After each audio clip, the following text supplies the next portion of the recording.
Olá pessoal, hoje a gente vai continuar aquela conversa sobre direito da pessoa com deficiência na Convenção de Nova York, a Convenção sobre os Direitos da Pessoa com Deficiência. E aí, um tema que chama muita atenção é a figura do desenho universal, essa que você vê aí no vídeo. Observe que quando a gente fala de desenho universal, a gente está dizendo que os produtos, os ambientes, os programas e os serviços a serem usados devem conter uma concepção que permita o uso por todas as pessoas. No conceito da própria convenção, desenho universal significa a concepção de produtos, ambientes, programas e serviços a serem usados na maior medida possível por todas as pessoas, sem necessidade de adaptação ou projeto específico. A ideia é, portanto, de que o desenho universal não exclua eventuais ajudas técnicas para certos grupos específicos de pessoas com deficiência quando isso se faça necessário. Mas a ideia central da proposta do desenho universal é de que ele seja adotado na concepção dos produtos, dos serviços e dos ambientes. O que quer dizer o seguinte: o que se busca é, primeiro e primordialmente, que ao construir um determinado serviço, produto ou ambiente, se faça isso buscando-se a universalização da participação e não que se faça determinado produto, determinado serviço ou determinado ambiente para depois criar adaptações para atender outras pessoas. E isso é muito comum de você perceber nos programas de computador. Sites, por exemplo, normalmente são construídos, e poucos são os sites que têm a preocupação com a acessibilidade, eles são construídos para quem enxerga muito e geralmente para quem não tem mobilidade reduzida. Por quê?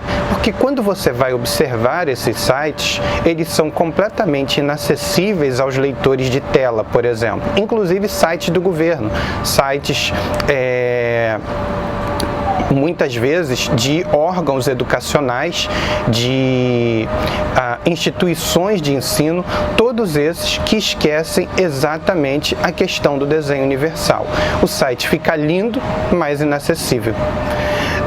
Percebam ainda que a convenção tem uma outra preocupação que é a figura da adaptação razoável. O que é a adaptação razoável?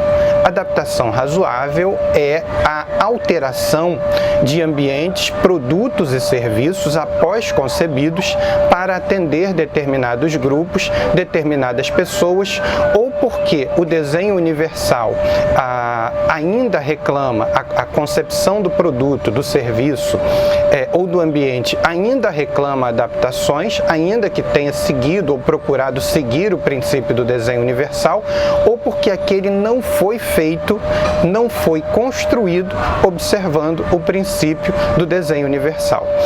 Então, nesse caso, cabe a adaptação razoável. Agora, em qualquer das situações, ou seja, mesmo que o produto não tenha sido feito observando o desenho universal, a adaptação razoável será importante para permitir a participação da pessoa com deficiência na utilização daquele produto, na utilização daquele espaço, na utilização daquele ambiente. A convenção tem uma preocupação ainda com uma questão que é a chamada dupla desvantagem. O que é a dupla desvantagem? Que pode ser tripla, por exemplo. É a situação em que uma pessoa se enquadra em mais de uma possibilidade de opressão. É o caso, por exemplo, das mulheres com deficiência. Mulheres com deficiência é uma preocupação da Convenção lá no artigo 6º, ou seja, quando a Convenção prevê, então, que os Estados partes reconhecem que as mulheres e meninas com deficiência estão sujeitas a múltiplas formas de discriminação e, portanto, devem tomar medidas para assegurar às mulheres e meninas com deficiência o pleno e igual exercício de todos os direitos humanos e liberdades fundamentais. E aí, claro, os Estados devem também adotar todas as medidas necessárias a observar, o pleno desenvolvimento das meninas e mulheres, o que significa dizer que os Estados devem adotar medidas apropriadas para assegurar o pleno desenvolvimento, o avanço, o exercício e o gozo dos direitos fundamentais estabelecidos naquela convenção. E, por fim, cabe a gente observar no vídeo de hoje a proteção às crianças com deficiência. Você vai observar que no tópico anterior existe já a Convenção Internacional sobre os Direitos da Mulher. E aqui a Convenção sobre os Direitos da Pessoa com Deficiência volta ao tema da proteção à mulher, mas preocupada agora com a mulher com deficiência. De igual modo, você tem também a Convenção Internacional sobre os Direitos da Criança.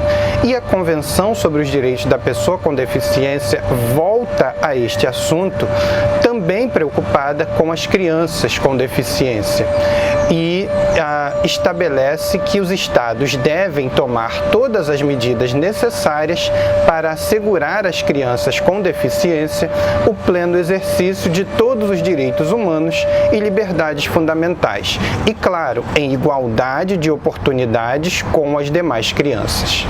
E aí, certamente, você vai me dizer assim: Josemar, você sabe que não é assim, né? Sei, acaba não funcionando assim porque os Estados adotam prioridades que muitas vezes excluem determinados direitos ou simplesmente minimizam a importância de determinados direitos.